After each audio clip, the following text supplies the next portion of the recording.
അന്വേഷണം ആവശ്യമാണ്. പ്രത്യേകിച്ച് വലിയ വലിയ മാഫിയകൾ അവരെ കണ്ടെത്തി കഴിഞ്ഞാൽ അവരുടെ സ്വത്ത് പിടിച്ചെടുക്കും. ഇതിലേക്ക് പിതാക്കൾ അവനെ തടുക്കുമ്പോൾ ആ പിതാവിന്റെ കൊങ്ങായിക്ക് കയറി പിടിക്കുകയും അവൻ കത്തിയെടുത്ത് പല പ്രാവശ്യം ആ പിതാവിനെ കുത്താനും. അത് കേരളത്തിൽ യുവാക്കൾക്കും വിദ്യാർത്ഥികൾക്കും ഇടയിൽ മയക്കുമരുന്ന് ഉപയോഗം വർദ്ധിക്കുന്നുവെന്ന ആശങ്കയെ തുടർന്നാണ് ഈ പദ്ധതി ആരംഭിച്ചത്. ഒരു കൊടുങ്കാറ്റ് പോലെ ഏവർക്കും സ്നേഹവന്ദനം.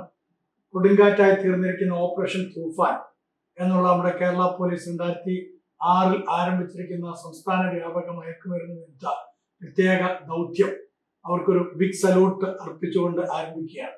മയക്കുമരുന്ന് ഉപയോഗം, വിൽപ്പന, കടത്ത്, സംഘടിത മയക്കുമരുന്ന് ശൃംഖലകൾ എന്നിവയെ നിയന്ത്രിക്കുകയും തകർക്കുകയും ചെയ്യുകയാണ് ഈ പദ്ധതിയുടെ പ്രധാന ലക്ഷ്യമായിട്ട് നമ്മുടെ ആഭ്യന്തര വകുപ്പ് മന്ത്രി ശ്രീ രമേശ് ചെന്നിത്തലജി പറഞ്ഞിരിക്കുന്നു.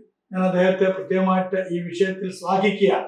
നമ്മുടെ നാട്ടിൽ കുറച്ച് വർഷങ്ങളായിട്ട് വളരെ ശക്തമായി യുവജനങ്ങളുടെ ഇടയിലേക്ക് ഈ മയക്കുമരുന്നുകളെ പല വിധത്തിൽ പല പേരുകളിൽ എത്തിക്കൊണ്ടിരിക്കുകയാണ്. നമ്മുടെ സംസ്ഥാനത്തിന്റെ തന്നെ സാമ്പത്തിക നട്ടെല്ല് വെട്ടിമാറ്റിയതായ നമ്മുടെ കുടുംബങ്ങളിൽ വളരെയധികം പ്രതിസന്ധികൾ സൃഷ്ടിച്ചതായിട്ടുള്ള ഒരു പ്രത്യേക പരിപാടിയാണ് മയക്കുമരുന്ന് ഉപയോഗം എന്നുള്ളത്. അപ്പൊ ഇതിനെ കടിഞ്ഞാണിടണം എന്നുള്ളത് കഴിഞ്ഞ സർക്കാരിന്റെ സമയത്ത് ഞാൻ പല സന്ദർഭങ്ങളിലായിട്ട് വീഡിയോയിൽ കൂടെ അഭ്യർത്ഥിക്കുകയുണ്ടായി. നേരിട്ട് പല സന്ദർഭങ്ങളിലും പല മീറ്റിങ്ങുകളിലും പങ്കുവെക്കുകയുണ്ടായി. പക്ഷേ യാതൊരു വിധത്തിലുള്ള ഫലവും കാണുവാൻ ഇടയായിത്തീർന്നില്ല. താൽക്കാലികമായിട്ട് എന്തെങ്കിലുമൊക്കെ ചില കാര്യങ്ങൾ ചെയ്താലും അത് പെർമനന്റ് ആയിട്ട് അതിന് പരിഹാരം കണ്ടെത്താൻ തക്കവണ്ണം മുൻകാല സർക്കാർ തീരുമാനങ്ങൾ എടുത്തില്ല എന്നുള്ളത് വളരെയധികം ചിന്തനീയമായിട്ടുള്ള ഒരു കാര്യമാണ്. അപ്പോഴാണ് ഈ അടുത്ത സമയത്ത് പല മേഖലകളിലേക്കും പോലീസുകൾ കയറി ചെല്ലുകയും പോലീസുകാര് വളരെ കൃത്യമായി ആരൊക്കെയാണ് ഇതിന്റെ ഉപയോക്താക്കളെന്നും ആരൊക്കെയാണ് ഇതിന്റെ വിൽപ്പനക്കാരെന്നൊക്കെ മനസ്സിലാക്കിക്കൊണ്ട് പ്രവർത്തനം ആരംഭിച്ചത്.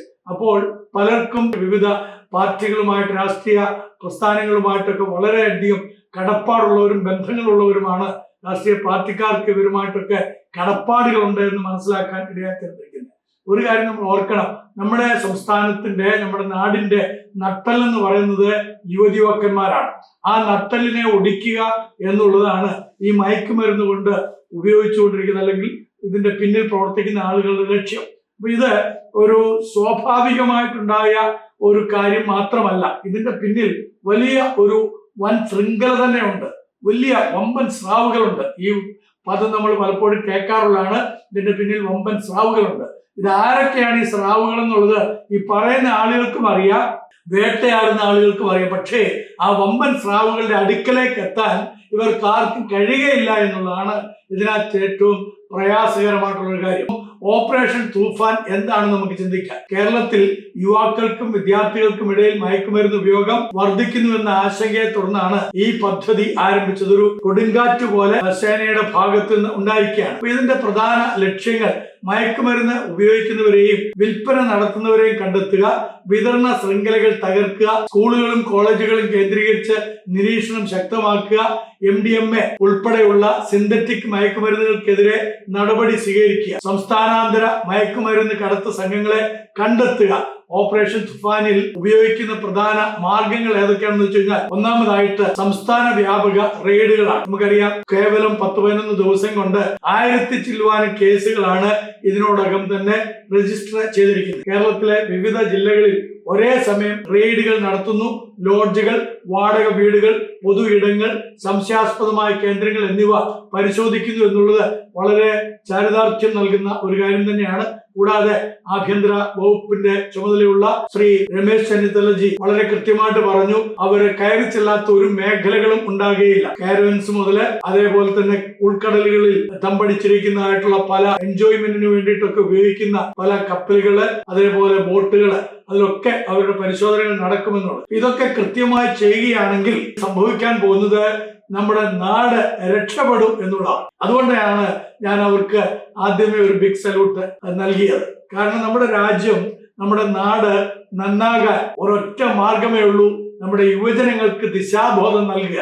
അപ്പൊ ആ യുവജനങ്ങളെ നശിപ്പിക്കുന്ന, അവരുടെ നട്ടലിലൊടിക്കുന്ന, അവരുടെ ചിന്താശക്തിയെ ഇല്ലായ്മ ചെയ്യുന്ന, അവരുടെ പ്രൊഡക്ടിവിറ്റീസിനെ നശിപ്പിക്കുന്നതായിട്ടുള്ള ഇത്തരം ശൃംഖലകളെ തകർക്കാൻ ആർക്കാണോ കഴിയുക അവരാണ് നാടിന്റെ യഥാർത്ഥ സംരക്ഷകർ. അവരെയാണ് നമ്മൾ സല്യൂട്ട് ചെയ്യേണ്ടത് എന്നാണ് എന്റെ പക്ഷം. അപ്പൊ രണ്ടാമതായിട്ട് രഹസ്യാന്വേഷണ ശൃംഖലകളെ കുറിച്ചും കൂടി നമുക്ക് ചിന്തിക്കാം. പ്രാദേശിക പോലീസ് സ്റ്റേഷനുകൾ, ആന്റി നർക്കോട്ടിക് സെല്ലുകള്, രഹസ്യ വിവരദാതാക്കള്, പൊതുജനങ്ങൾ, അതേപോലെ തന്നെ ഡിജിറ്റൽ നിരീക്ഷണം, ഇവയിലൂടെ വിവരങ്ങൾ ശേഖരിക്കാൻ തക്കവണ്ണം നമ്മുടെ ഭരണാധിപന്മാർക്ക് സാധിക്കുന്നു, പോലീസിന് സാധിക്കുന്നു എന്നുള്ളത് വളരെ സന്തോഷകരമായ ഒരു കാര്യമാണ്. മൂന്നാമതായിട്ട് സംസ്ഥാനാന്തര സഹകരണം. കേരളത്തിലേക്ക് മയക്കുമരുന്ന് എത്തുന്ന പ്രധാന മാർഗങ്ങൾ കണ്ടെത്താൻ മറ്റ് സംസ്ഥാനങ്ങളിലെ പോലീസുകാരുമായിട്ടും നമ്മൾ സഹകരിക്കുന്നു. നാലാമതായിട്ട് സാമ്പത്തിക അന്വേഷണം. മയക്കുമരുന്ന് വ്യാപാരവുമായി ബന്ധപ്പെട്ട ബാങ്ക് അക്കൗണ്ടുകള്, സ്വത്തുക്കള്, സാമ്പത്തിക ഇടപാടുകള്, വരുമാന സ്രോതസ്സുകൾ എന്നിവ വളരെ കൃത്യമായിട്ട് പരിശോധിച്ചുകൊണ്ടിരിക്കും. അഞ്ചാമതായിട്ട് പൊതുജന പങ്കാളിത്തം. അതാണ് ഏറ്റവും പ്രധാനപ്പെട്ട. എന്റെയും നിങ്ങളുടെയും പങ്കാളിത്തം ഉണ്ടെങ്കിൽ മാത്രമേ ഈ ഒരു പ്രവർത്തനത്തിൽ വിജയം വരിക്കാൻ കഴിയുള്ളൂ. ഞാൻ നിങ്ങൾ എന്തുകൊണ്ട് ഇതിൽ പങ്കാളികളാകണം എന്ന ചോദ്യം ഒരുപക്ഷെ നിങ്ങളുടെ മനസ്സിൽ ഉതിരുന്നെങ്കിൽ അതിന്റെ യഥാർത്ഥ കാരണം നമ്മുടെ ഓരോരുത്തരും ഇതിന്റെ വിക്ടിംസ് ആണ്. നമ്മളെല്ലാവരും ഒരു തരത്തിൽ അല്ലെങ്കിൽ മറ്റൊരു തരത്തിൽ ഇതിന്റെ ഭാഗമായി തീർന്നിരിക്കുന്നു. ഉപയോഗിക്കുന്ന ആളുകൾ നിമിത്തം നമ്മളെ കഷ്ടപ്പെടുന്നുണ്ട്. സാമ്പത്തികമായിട്ട് മാത്രമല്ല, മാനസികമായിട്ട്. ഞാൻ എൻ്റെ 1-2 അനുഭവങ്ങൾ നിങ്ങളുമായിട്ട് പങ്കുവെക്കുമ്പോൾ നിങ്ങൾക്ക് കൂടുതലായിട്ട് മനസ്സിലാവും. എനിക്ക് അറിയാവുന്ന അല്ലെങ്കിൽ ഞാൻ ശുശ്രൂഷിക്കുന്ന മേഖലയിലുള്ള ഒരു കുടുംബം, ആ കുടുംബത്തിലെ ഒരു ചെറുപ്പക്കാരൻ, അവന് വളരെ കഴിവുള്ള, ഡിഗ്രി വരെ പഠിച്ചിട്ടുള്ള ഒരു ചെറുപ്പക്കാരനാണ്. ആ കുടുംബത്തിന് അവനെ കുറിച്ച് വലിയ പ്രതീക്ഷകൾ ഉണ്ടായിരുന്നു. അങ്ങനെ ഇരിക്കെ ഇവൻ വിവാഹിതനായി. നാളുകൾ കഴിഞ്ഞപ്പോൾ ഒരു കുഞ്ഞ് ജനിച്ചു. ആ കുടുംബത്തിൽ ചില ട്രാജഡീസ് ഉണ്ടായി. അത് കഴിഞ്ഞപ്പോൾ മുതൽ അവന് ഈ ഡ്രഗ്സ് ഉപയോഗിക്കാനായിട്ട് ആരംഭിച്ചു. മദ്യമാണ് ആദ്യം ആരംഭിച്ചത്. അതിന്റെ പരിണതപരമായിട്ട് ആ കുടുംബത്തിൽ വളരെയധികം അസ്വസ്ഥതകൾ രൂപപ്പെടാൻ തുടങ്ങി. ഞാനത് ഇപ്പോൾ എനിക്ക് പറയുന്നതിന് ലിമിറ്റേഷൻസ് ഉണ്ട്. എല്ലാ കാര്യങ്ങളും തുറന്നു പറയാൻ പറ്റാത്തതുകൊണ്ടാണ് ഞാൻ കവർ അപ്പ് ചെയ്ത് പറയുന്നത്. നിങ്ങൾക്ക് ഇതിന്റെ ഗൗരവം ഒന്ന് മനസ്സിലാക്കാൻ വേണ്ടി. ഈ പറയുന്നതിന്റെ ഒരു 25 മടങ്ങ് ഗൗരവമാണ് ആ കുടുംബം അഭിമുഖീകരിക്കുന്നത്. പക്ഷെ ഞാനത് വളരെ പൊതിഞ്ഞേ പറയുകയുള്ളൂ. ഈ ചെറുപ്പക്കാരൻ നിമിത്തം പ്രായമായിരിക്കുന്ന അപ്പനും അമ്മയ്ക്കും സ്വഭവനത്തിൽ കിടന്നുറങ്ങാൻ കഴിയുകയും. ഇവൻ മദ്യപിച്ചിട്ട് വന്നാൽ ആദ്യം ചെയ്യുന്നത് അവന്റെ കുഞ്ഞിനോട് ഷൗട്ട് ചെയ്യും. കൊച്ചു കുഞ്ഞാണ്, ആ കുഞ്ഞിനോട് ഷൗട്ട് ചെയ്യും. അത് തടുക്കാൻ ചെല്ലുന്ന, ആ കുഞ്ഞിനെ ഉപദ്രവിക്കാൻ ചെല്ലുമ്പോൾ മാതാപിതാക്കൾ അവനെ തടുക്കുമ്പോൾ ആ പിതാവിന്റെ കൊങ്ങായിക്ക് കയറി പിടിക്കുകയും അവൻ കത്തിയെടുത്ത് പല പ്രാവശ്യം ആ പിതാവിനെ കുത്താനും അത് ചെയ്യാൻ ചെന്ന മാതാവിനെ കൊല്ലാനും ഒക്കെ അവൻ ശ്രമിച്ചിട്ടുണ്ട്. മദ്യത്തിന്റെ ലഹരി കെട്ടഴിഞ്ഞു കെട്ടുവിട്ട് കഴിയുമ്പോഴേക്കും അവനൊരു പൂച്ചക്കുഞ്ഞായിട്ട് അപ്പന്റെ അമ്മയുടെ കാര്യത്തിലിരിക്കും. ഇവരെന്ത് ചെയ്യും? പല രാത്രികളിൽ ഈ മഴ സമയത്ത് പോലും ആ മാതാപിതാക്കള് ആ വീട്ടിൽ കിടന്നുറങ്ങാൻ കഴിയാതെ ആ കുഞ്ഞിനെ എടുത്തുകൊണ്ട് അയൽവക്കത്തൊക്കെയാണ് പോയി കിടക്കുന്നത്. നിങ്ങളൊന്ന് ആലോചിച്ച് നോക്കി, പ്രായമായ മാതാപിതാക്കള് ഇത്ര ക്രൂരമായിട്ട്. പക്ഷേ ഇവന് മദ്യം കഴിച്ചില്ലെങ്കിൽ ഇവനോളം സ്നേഹവും കരുതലുമുള്ള ഒരു പയ്യൻ ആ ദേശത്തില്ലതാണ്. അപ്പൊ മാതാപിതാക്കള് ഇതിനകത്ത് വളരെ മാനസികമായിട്ട് ടെൻഷൻ അഭിമുഖീകരിക്കുകയാണ്. പല പ്രാവശ്യം എൻ്റെ അടുക്കൽ വന്ന് പരാതിയായിട്ട് ഇത് പറയുകയുണ്ടായി. പോലീസ് സ്റ്റേഷനിൽ വിളിച്ചവർ പരാതിപ്പെട്ടു. പോലീസുകാർ പറയുന്നത് ഞങ്ങൾക്കൊന്നും ചെയ്യാൻ പറ്റില്ല. ഇപ്പൊ ഇനി പോലീസുകാരോട് പറഞ്ഞാൽ അവർ ചെയ്യും. സെയിം പോലീസ് തന്നെ, പക്ഷെ ഭരണം മാറിയപ്പോൾ അവർക്ക് ചെയ്യാൻ കഴിയും എന്നുള്ളത് നമുക്കറിയാമല്ലോ. അപ്പം ഒരു കാര്യം നമ്മൾ ഓർക്കണം, ഒരു വ്യക്തി മദ്യപിക്കുന്നതുകൊണ്ട് ആ വ്യക്തിയുടെ താല്പര്യം, സ്വന്തം താല്പര്യം സംരക്ഷിക്കുന്നതുകൊണ്ട് ഒരു കുടുംബത്തെ മാത്രമല്ല അയൽവാസികളെയും ദേശത്തെയും അവരുമായിട്ടൊക്കെ ബന്ധപ്പെട്ട് നിൽക്കുന്ന പലരെയും അത് ബാധിക്കുന്നു എന്നുള്ളത് മറന്നു പോകരുത്. അപ്പൊ പൊതുജനങ്ങള് ഒരുമിച്ച് നിന്നെങ്കിൽ മാത്രമേ ഇതിനൊരു പരിഹാരം വരുത്താൻ കഴിയുള്ളൂ. പോലീസിന്റെ സഹായം നമുക്ക് ലഭ്യമായാൽ അവരോട് പൂർണ്ണമായി സഹകരിക്കുക. മാതാപിതാക്കളും സഹകരിക്കണം. അല്ലെങ്കിൽ മക്കൾ, ഒരുപക്ഷെങ്കിൽ മദ്യപിക്കുന്ന പിതാക്കന്മാരോ അല്ലെങ്കിൽ അമ്മമാരോ ഒക്കെ കുടുംബത്തിൽ കലഹമുണ്ടാക്കുകയാണെങ്കിൽ മക്കൾ അവരോട്, പോലീസുകാരോടൊപ്പം സഹകരിക്കണം. അവരുടെ അയൽവാസികൾ സഹകരിക്കണം. അവരെ കുറ്റപ്പെടുത്താനോ അവരെ നശിപ്പിക്കാനോ അല്ലല്ലോ നമ്മൾ ചെയ്യുന്നത്, മറിച്ച് അവരെ സഹായിക്കാനായിട്ടാണ്. അതുകൊണ്ട് ഈ ഒരു കാര്യത്തിൽ പൊതുജന പങ്കാളിത്തം വളരെ പ്രധാനപ്പെട്ടാണ്. ഞാനും നിങ്ങളും പോലീസിനോടൊപ്പം ഈ വിഷയത്തിൽ സത്യസന്ധമായിരിക്കണം. ആരോടെങ്കിലുമുള്ള വൈരാഗ്യം തീർക്കലായിട്ട് മാറരുത് എന്നും കൂടെ കൃത്യമായിട്ട് പറയട്ടെ. അപ്പൊ ഇതിനു വേണ്ടിയിട്ട് പോലീസ് ഹെൽപ്പ് ലൈനുകള്, വാട്സാപ്പ് നമ്പറുകളൊക്കെ നമുക്ക് തന്നിട്ടുണ്ട്. നമ്മളതൊക്കെ ഉപയോഗിക്കാവുന്നതാണ്. വാട്സാപ്പ് വഴിയായിട്ടൊക്കെ പൊതുജനങ്ങളിൽ നിന്ന് രഹസ്യ വിവരങ്ങളൊക്കെ സ്വീകരിക്കാനായിട്ട് പോലീസിന് സാധിക്കുകയും ചെയ്യും. ആറാമതായിട്ട് ബോധവൽക്കരണ പ്രവർത്തനങ്ങൾ. ആ രംഗത്താണ് എന്നെ പോലെയുള്ള ആളുകളുടെ പ്രത്യേകമായ കഴിവുകൾ ആവശ്യമായിരിക്കുന്നത്. ഞാനും നിങ്ങളും ഒക്കെ അതിൽ പങ്കാളികളാകണം. കഴിവുള്ള എല്ലാവരും തന്നെ ഒരു 2 പേരെ ഉള്ളെങ്കിൽ പോലും നമ്മൾ അവർക്ക് വേണ്ടിയിട്ട് ബോധവൽക്കരണ പ്രവർത്തനങ്ങൾ നടത്തും. ഞാൻ രണ്ടാമത്തെ ഉദാഹരണം പറയാം. ഞാൻ താമസിക്കുന്ന സ്ഥലത്ത് നിന്ന് നടക്കാൻ പോകുമ്പോൾ ഈവനിങ് വാക്കിന് പോകുന്ന സമയത്ത് കാട് പ്രദേശത്തിലൂടെയാണ് നടക്കാറുള്ളത്.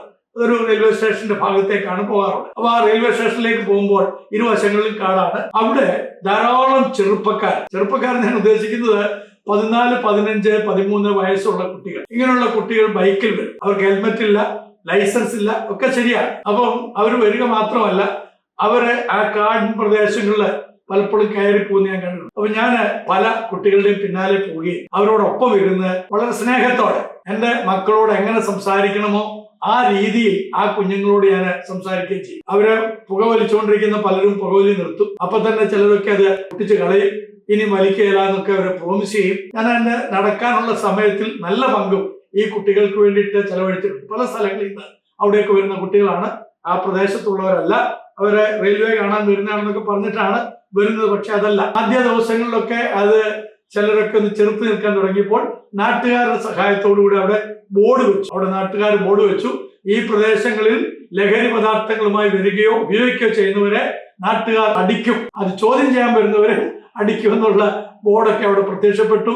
അതോടുകൂടെ ആ പ്രവർത്തനങ്ങൾ, ആ ദേശത്തേക്കുള്ള അത്തരക്കാരുടെ വരവ് നിലയ്ക്കുകയും ചെയ്യും. അപ്പൊ ജനങ്ങളുടെ ബോധവൽക്കരണ പരിപാടികൾ വളരെ സക്സസ് ആകും എന്ന് മറന്നു പോകരുത്. വേറൊരു സംഭവം കൂടെ അതിനോട് ബന്ധപ്പെട്ട്, ഇങ്ങനെ ഒരു സംഭവം നടക്കുന്നു എന്ന് എന്നോട് വന്നു പറഞ്ഞ ഒരു വ്യക്തിയുണ്ട്. ആ വ്യക്തിയുടെ മക്കൾ ഇതിനകത്ത് ഉൾപ്പെട്ടിരുന്നു എന്നുള്ളതാണ് എനിക്ക് പിന്നീട് മനസ്സിലാക്കാൻ സാധിച്ചത്. അതുകൊണ്ടാണ് അവർ വന്ന് പറഞ്ഞത് അവർക്ക് നിയന്ത്രിക്കാൻ കഴിയുകയില്ല, മക്കളെ നിയന്ത്രിക്കാൻ കഴിയുകയില്ല എന്നുള്ളത്. അപ്പൊ അതുകൊണ്ട് നമ്മളൊരു കൂട്ടായ പ്രവർത്തനത്താൽ, ബോധവൽക്കരണ പരിപാടികളാൽ മാത്രമേ പ്രത്യേകിച്ച് ഈ കൗമാര പ്രായത്തിലേക്ക് കടക്കുന്ന കുട്ടികളിലെ ഈ പ്രശ്നങ്ങളിൽ നിന്ന് പിന്തിരിപ്പിക്കാനായിട്ട് സാധിക്കുള്ളൂ. അതുകൊണ്ട് ഇതിനെ നിസ്സാരമായിട്ട് നമ്മൾ കാണരുത്, വളരെ ഗൗരവത്തോടെ കാണണം. കാരണം അവര് നാളുകളിൽ, ഇന്നിപ്പോ ഒരു താൽക്കാലിക സന്തോഷത്തിന് വേണ്ടി, കൂട്ടുകാരുടെ നിർബന്ധത്തിന് വേണ്ടി ഒരു സിഗരറ്റോ ഒരു വീഡിയോ അല്ലെങ്കിൽ അതുപോലെയുള്ള ഒരു പുക ഉപയോഗിക്കും. നാളുകളിൽ അത് വർദ്ധിച്ചു വരികയും ഇതുപോലെയുള്ള കഞ്ചാവുകളും മറ്റ് പല MDMA പോലെയുള്ള മാരകമായ സിന്തറ്റിക് ലഹരി പദാർത്ഥങ്ങളും അവർ ഉപയോഗിക്കും എന്നതിന് യാതൊരു സംശയമില്ല. അതുകൊണ്ട് നമ്മൾ ഇപ്പോൾ ശ്രമിച്ചാൽ മാത്രമേ അവരെ രക്ഷിക്കാൻ കഴിയുള്ളൂ. അതുകൊണ്ട് ഒരു കാരണവശാലും മാതാപിതാക്കള് അത് ഒളിച്ചു വെക്കരുത്. മക്കൾക്ക് ആ വിധത്തിലുള്ള ഏതെങ്കിലും ബലഹീനത ഉണ്ടെന്ന് കണ്ടു കഴിഞ്ഞാൽ അത് ഉത്തരവാദിത്തപ്പെട്ട കൗൺസിലേഴ്സിനെ അറിയിക്കാനോ അല്ലെങ്കിൽ പോലീസ് സ്റ്റേഷനിൽ നിങ്ങൾക്ക് ധൈര്യത്തോടെ വിളിച്ചു പറയാനോ ഉള്ള ഒരു മനസ്സുണ്ടാകണം എന്ന് പ്രത്യേകമായിട്ട് ഓർപ്പിക്കുക. അപ്പൊ സ്കൂളുകളിലും കോളേജുകളിലും യുവജനങ്ങൾക്കായിട്ട് മയക്കുമരുന്ന് വിരുദ്ധ ബോധവൽക്കരണ പരിപാടികൾ സംഘടിപ്പിക്കുന്നു എന്നറിയുന്നതിൽ വളരെ സന്തോഷമുണ്ട്. മുൻകാലത്ത് ഞങ്ങൾ സ്വമേധയായി ഇത് ചെയ്തുകൊണ്ടിരുന്നതാണ്. ഇനി ഞങ്ങൾ തുടരും. സർക്കാരിന്റെ ഭാഗത്തു നിന്നുള്ള എല്ലാ പരിരക്ഷയും ഈ കാര്യത്തിൽ നമുക്കുണ്ടാകും. മുനിസിപ്പാലിറ്റി അടക്കം ഇതിനു വേണ്ടിയിട്ടുള്ള മുൻകൈകളൊക്കെ ഇവിടെ മുമ്പെടുത്തിട്ടുണ്ട്. അത് നമ്മൾ തുടരും എന്ന് വിശ്വസിക്കുക. ഓപ്പറേഷൻ തൂഫാനിന്റെ ഫലങ്ങൾ എന്തൊക്കെയാണെന്ന് പറയാം. ഈ ദൗത്യത്തിന്റെ ഭാഗമായിട്ട് 100 കണക്കിന് കേസുകൾ രജിസ്റ്റർ ചെയ്തു. അത് നമ്മൾ അഭിമാനത്തോടെ പറയുമ്പോൾ തന്നെ അതിനകത്ത് നമ്മുടെ ഒരു പരാജയം കൂടെ സമ്മതിക്കുക. കാരണം ആയിരക്കണക്കിന് കേസുകൾ നമ്മുടെ നാട്ടിൽ ഉണ്ടാകുവാൻ കാരണക്കാർ നമ്മൾ ഇതുവരെ മൗനം പാലിച്ചതുകൊണ്ട് മാത്രമാണ്. നമ്മുടെ നിസ്സംഗതയാണ് ഇവര് മുതലെടുത്ത് ചൂഷണം ചെയ്തു. പ്രത്യേകിച്ച് കേരളത്തിന്റെ വെളിയിൽ നിന്ന് സാധനങ്ങൾ കൊണ്ടുവരുന്ന അന്യ സംസ്ഥാന തൊഴിലാളികളായിട്ട് വന്ന, അതിഥി തൊഴിലാളികളായിട്ട് വന്ന ആളുകളൊക്കെ നമ്മളെ ചൂഷണം ചെയ്യുകയാണ്. പ്രത്യേകിച്ച് നമുക്ക് ഈ പെരുമ്പാവൂർ സൈഡിലൊക്കെ പോവുകയാണെങ്കിൽ അവിടെ ഉണ്ടായിക്കൊണ്ടിരുന്ന ഈ വിപത്ത് എത്ര വലുതായിരുന്നു. ആലുവ, പെരുമ്പാവൂർ ആ സൈഡുകൾ, അതേപോലെ തന്നെ കൊച്ചി, ഇവിടൊക്കെ ഭയങ്കരമായിട്ട് ഇതിന്റെ അതിപ്രസരം ഉണ്ടായിരുന്നു എന്നുള്ളത് പല മാധ്യമങ്ങളും പല സന്ദർഭങ്ങളായിട്ട് റിപ്പോർട്ട് ചെയ്തിരുന്നു. അടുത്ത സമയത്ത് ചില മീഡിയാസ് അവരും പോലീസിനെ സഹായിക്കാൻ അവരുടെ സമയവും അവരുടെ കഴിവുകളും ഉപയോഗിച്ചു. പ്രത്യേകിച്ച് മാതൃഭൂമി പോലുള്ള ചാനലുകൾ അതിനുവേണ്ടി അവരുടെ സമയം ചെലവഴിച്ചു എന്നുള്ളത് വളരെ ചാരിതാർത്ഥ്യമായിട്ടുള്ള കാര്യമാണ്. നേരത്തെ ഡോക്ടർ അരുൺ, നമ്മുടെ റിപ്പോർട്ടർ ചാനല്, അവർ മൊത്തത്തിൽ പല സ്ഥലങ്ങളിൽ ഇതിനെക്കുറിച്ചുള്ള അവയർനെസ് ഒക്കെ നടത്തി. പക്ഷെ അതൊന്നും തന്നെ വേണ്ടുന്ന വിധത്തിൽ സർക്കാരിന്റെ ഭാഗത്തു നിന്നുള്ള ഒരു പ്രതിരോധം ഉണ്ടാക്കിയില്ല എന്നുള്ളത് സങ്കടകരമായ കാര്യമാണ്. ന്യൂസ് 24 അതിനകത്ത് ഇടപെട്ടു, ഏഷ്യാനെറ്റ് ഇടപെട്ടു, മനോരമ ഇടപെട്ടു. അപ്പൊ എല്ലാ മീഡിയാസിനെയും അഭിനന്ദിക്കുകയാണ്. അതുകൂടാതെ ഒരുപാട് NGOs, ഞങ്ങളെ പോലെയുള്ള ഒരുപാട് വൈദികന്മാർ ഇതിനകത്ത് ഇടപെട്ടു എന്നുള്ളത് വളരെ ചാരിതാർത്ഥ്യത്തോടുകൂടെ ഞങ്ങൾ അറിയിക്കുകയും കൂടിയാണ്. MDMA, കഞ്ചാവ് എന്നിവ ഉൾപ്പെടെയുള്ള മയക്കുമരുന്നുകൾ ഈ അടുത്ത സമയത്ത് ധാരാളമായിട്ട് പിടിച്ചെടുത്തിട്ടുണ്ട്. അതിന്റെ സോഴ്സസ് എവിടെ നിന്നാണ് ഇത് വരുന്നത് എന്നുള്ളതൊക്കെ വളരെ കൃത്യമായിട്ട് ഇത് പിടിച്ചെടുത്തിരിക്കുന്ന എല്ലാ ഭരണാധിപന്മാർക്കും അറിയാം എന്ന് ഞാൻ വിശ്വസിക്കുകയാണ്. കാരണം പല സന്ദർഭത്തിലും ഞാൻ തന്നെ പല പോലീസ് ഉദ്യോഗസ്ഥരോട് സംസാരിച്ചുള്ളപ്പോൾ അവരൊക്കെ ഒരു നിസ്സംഗത, അവരുടെ ഒരു ഇൻഡിഫറൻസ് അവർ പങ്കുവെച്ചത് വെച്ചാൽ നമ്മൾ ഇതിനൊക്കെ വേണ്ടിയൊക്കെ റിസ്ക് എടുത്തു കഴിഞ്ഞാൽ നമ്മുടെ കുടുംബങ്ങൾക്കൊക്കെ ഒരുപാട് ഇഷ്യൂസ് ഉണ്ടാകും. പക്ഷേ നമുക്ക് വേണ്ടുന്ന ഒരു പ്രൊട്ടക്ഷൻ, നമുക്ക് വേണ്ടുന്ന ഒരു പരിരക്ഷ സർക്കാരിന്റെ ഭാഗത്തു നിന്ന് കിട്ടാറില്ല. പല പോലീസ് ഉദ്യോഗസ്ഥന്മാരും വളരെ സിൻസിയർ ആയിട്ട് പറഞ്ഞിട്ടുണ്ട്. അതുകൊണ്ട് പോലീസിന് സംരക്ഷണം നൽകുക എന്നുള്ള ഉത്തരവാദിത്തം ജനങ്ങൾക്കും സർക്കാരിനും ഉത്തരവാദിത്തമുള്ളതാണ്. പോലീസ് നമുക്ക് സംരക്ഷണം തരുന്ന പോലെ അവരും നമ്മുടെ ഭാഗമാണ്. അതുകൊണ്ട് അവർക്കും തക്കതായ സമയങ്ങളിൽ സംരക്ഷണം കൊടുക്കണം. അവർ ഒറ്റയ്ക്ക് യാത്ര ചെയ്യുന്ന ആളുകളാണ്. ആ സമയത്തൊക്കെ അവരുടെ മേൽ ഇതേപോലെ മയക്കുമരുന്നുകൾ വിൽപ്പന നടത്തുന്ന അവരുടെ ലോബികൾ കുതിര കയറാൻ ശ്രമിക്കുമ്പോൾ നാട്ടുകാർ പോലീസിനെ സപ്പോർട്ട് ചെയ്യുവാനും പോലീസിനെ സംരക്ഷിക്കുവാനും മുൻകരുതൽ എടുക്കണം, അല്ലെങ്കിൽ അതിന് സഹായം മുന്നിട്ടിറങ്ങി സഹായം നൽകണം എന്നും കൂടെ ഓർപ്പിക്കുകയാണ്. അതുകൊണ്ട് പോലീസിനോട് ഞങ്ങൾക്ക് പറയാനുള്ളത്, നിങ്ങളുടെ ധൈര്യം ചോരുന്ന ഒരു കാര്യവും ജനങ്ങളുടെ ഭാഗത്തുനിന്ന് ഉണ്ടാകുകയില്ല.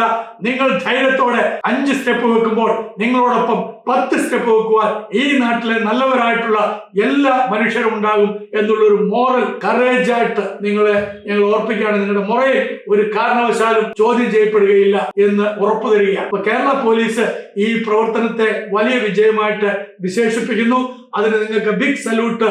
നമ്മുടെ ആദരണീയനായിരിക്കുന്ന മുഖ്യമന്ത്രി ഒരു പോലീസ് ഓഫീസറെ വിളിച്ച് അദ്ദേഹത്തെ അഭിനന്ദിക്കുന്ന കാഴ്ച കണ്ടപ്പോൾ വളരെ സന്തോഷം തോന്നി. ഇതുപോലുള്ള ഭരണാധിപന്മാർ ഉണ്ടെങ്കിൽ നമ്മുടെ സംസ്ഥാനം ഈ തരത്തിലുള്ള വിഷത്തിൽ നിന്ന്, ഈ വലിയ വിപത്തിൽ നിന്ന് രക്ഷപ്പെടുമെന്ന് യാതൊരു സംശയമില്ല. ഇനി ജനങ്ങളുടെ പ്രതികരണം, അനുകൂല പ്രതികരണങ്ങളാണ് ഇതുവരെ ആളുകൾ കൊടുത്തുകൊണ്ടിരിക്കുന്നത്. പലരും ഈ നടപടിയെ സ്വാഗതം ചെയ്യുന്നു. പ്രത്യേകിച്ച് ഈ സോഷ്യൽ മീഡിയാസിൽ പല ചെറുപ്പക്കാരും ഇതിനെതിരെ ശക്തമായി മുന്നോട്ട് വരുന്നുണ്ട്. ഈ ഓപ്പറേഷൻ തൂഫാനോടുകൂടെ അവർ സഹകരിക്കുന്നുണ്ട്.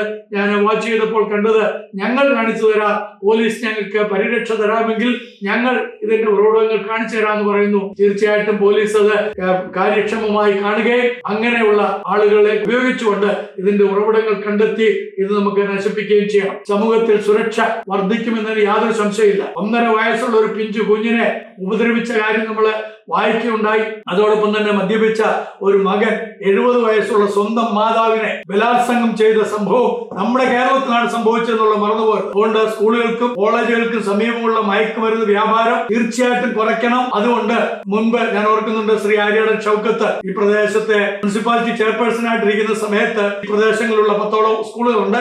ആ സ്കൂളുകൾക്ക് ചുറ്റുമായിട്ട് പരിശോധന നടത്താൻ വേണ്ടി ജനകീയ കമ്മിറ്റിയെ രൂപീകരിക്കുകയും ഞാനൊക്കെ അതിനകത്ത് ഉൾപ്പെട്ടിരുന്നതാണ്. ഞങ്ങള് മുൻകൈ എടുത്ത് അവിടെ സ്കൂളുകളുടെ ചുറ്റുപാടുമുള്ള ചെറിയ ചെറിയ മാടക്കടകളെല്ലാം തന്നെ ഞങ്ങൾ പരിശോധന നടത്തുകയും അവർക്ക് ബോധവൽക്കരണ പരിപാടികൾ നടത്തുകയൊക്കെ ചെയ്തത് ഞാൻ ഓർക്കുന്നുണ്ട്. ഇപ്പോൾ അത് MLA ആണ്. അതേപോലെയുള്ള ആളുകൾ, എല്ലാ MLA-മാരും എല്ലാ തദ്ദേശീയ സ്വയംഭരണ സ്ഥാപനങ്ങളുടെ ചെയർപേഴ്സൺസും അതേപോലെ പ്രസിഡന്റുമാരും മുൻകൈ എടുത്ത് മുന്നോട്ട് വരണം. ഇത് പോലീസിനെ കൊണ്ടോ എക്സൈസ് ഓഫീസേഴ്സിനെ കൊണ്ടോ മാത്രം പരിഹരിക്കാൻ കഴിയുന്ന ഒരു കാര്യമല്ല, ജനകീയമായ കൂട്ടായ്മ കൊണ്ട് പരിഹരിക്കുന്ന ഒരു കാര്യമാണ്. അപ്പൊ ചില ആളുകളൊക്കെ ഉന്നയിക്കുന്ന ചില വിമർശനങ്ങളുണ്ട്. അതിനകത്ത് രാഷ്ട്രീയമുണ്ടെന്ന് വിചാരിച്ചു, എന്നാലും ആ വിമർശനങ്ങളെ പൂർണ്ണമായിട്ട് നമ്മൾ ഉൾക്കൊള്ളണം. അവർ പറയുന്നത് ചെറിയ ഉപയോക്താക്കളെയും അതേപോലെ തന്നെ പെഡലർമാരെയും മാത്രമാണ് കൂടുതലായിട്ട് പിടിക്കുന്നത്, ചെറിയ വിൽപ്പനക്കാരെയാണ് കൂടുതലായിട്ട് പിടിക്കുന്നത്. വലിയ മാഫിയകളെ പിടികൂടുന്നത് ഇപ്പോഴും വെല്ലുവിളിയാണെന്ന് അവർ പറയുന്നത് ശരിയാണ്. മയക്കുമരുന്ന് ഉപയോഗം ഒരു ആരോഗ്യ പ്രശ്നമായി കാണും. അപ്പൊ ഇതിനകത്ത് ഈ രീതിയിൽ നമ്മൾ ഇതിനെ കാണുമ്പോഴാണ് ബോധവൽക്കരണം നടത്തുകയും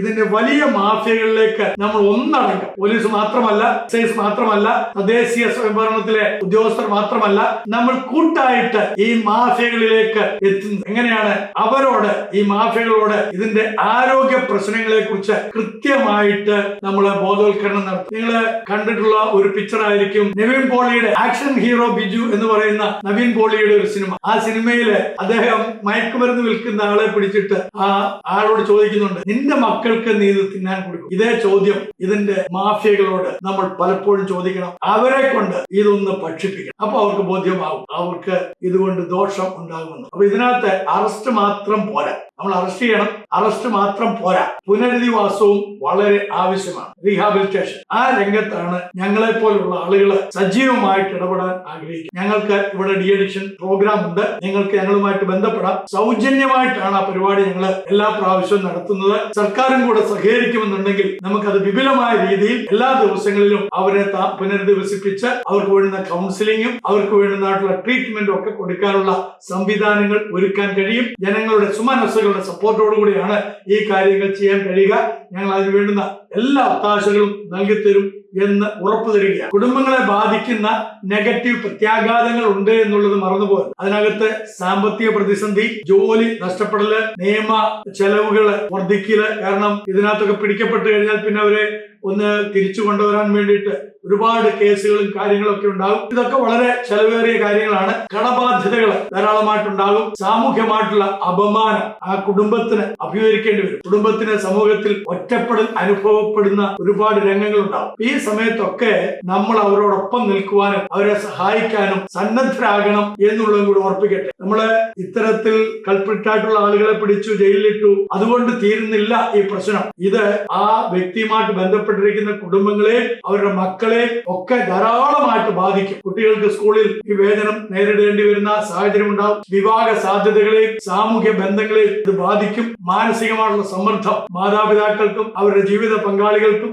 മക്കൾക്കും ഒക്കെ ധാരാളമായിട്ട് ബാധിക്കപ്പെടും. കൂടാതെ കുടുംബ കലഹങ്ങൾ, വിഷാദവും ഉത്കണ്ഠയുമായിട്ടുള്ള രോഗങ്ങൾ ഉണ്ടാകും. കുട്ടികളിലുള്ള സ്വാധീനം പഠനത്തില് പിന്നോക്കം പോകാൻ ഇടയായിത്തീരും. ആത്മവിശ്വാസം കുറയും, മാനസിക അസ്വസ്ഥതകൾ ഉണ്ടാകും. കുറ്റവാളികളെ എങ്ങനെ കൈകാര്യം ചെയ്യണമെന്ന് കൃത്യമായി നമ്മൾ അറിഞ്ഞിട്ടില്ലെങ്കിൽ ഈ പ്രശ്നങ്ങളെല്ലാം നമ്മുടെ സമൂഹത്തെ ഒരുപോലെ ബാധിക്കും. ഒരു വ്യക്തിയുടെ മദ്യപാനമോ അല്ലെങ്കിൽ ഇതേപോലുള്ള MDMA പോലുള്ള സിന്തറ്റിക് മയക്കുമരുന്നുകളുടെ ഉപയോഗത്തിൽ നിന്ന് അവരെ രക്ഷിക്കുകയൊക്കെ ചെയ്യാൻ സർക്കാർ ചെയ്യുന്ന കാര്യം അവര് തടവിലിടുക എന്നുള്ളത്, അവർക്ക് പേരിൽ കേസെടുക്കുക എന്നുള്ളത്. കേസെടുക്കുന്നതോടൊപ്പം തന്നെ അവരുമായിട്ട് ബന്ധപ്പെട്ട് നിൽക്കുന്ന ആളുകൾക്ക് ഏതെല്ലാം തരത്തിൽ സപ്പോർട്ട് കൊടുക്കണമെന്നുള്ളത് ചിന്തിക്കുകയും അതിന് ഞങ്ങളെ പോലുള്ള NGOs അല്ലെങ്കിൽ വൈദികര്, അതേപോലെ സമൂഹത്തിൽ ഇതിനുമായിട്ട് ഇടപെട്ട് നിൽക്കുന്ന ആളുകളെ എല്ലാം തന്നെ ജാതി മത വർഗ വർണ്ണ വ്യത്യാസമന്യേ സോഷ്യൽ NGOs എഞ്ചിനീയറിംഗിന് വേണ്ടിയിട്ടുള്ള ആളുകളെ സജ്ജരാക്കുകയും ചെയ്യണമേ എന്ന് പ്രത്യേകമായിട്ട് ഓർപ്പിക്കുകയാണ്. മാത്രമല്ല കർശനമായ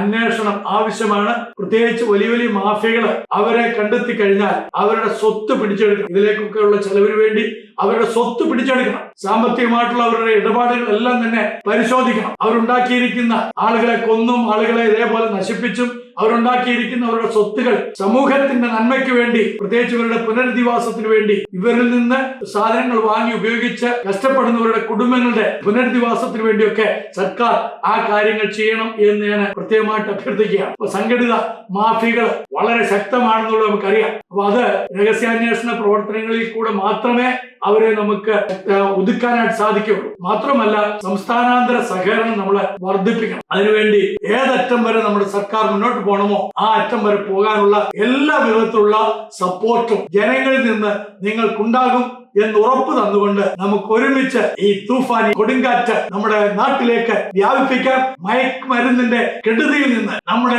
ജനതയെ, വരും തലമുറകളെ നമുക്ക് ഒന്നടങ്കം രക്ഷപ്പെടുത്താമെന്നുള്ള ആഹ്വാനത്തോടുകൂടെ നിർത്തുന്നു. നന്ദി, നമസ്കാരം.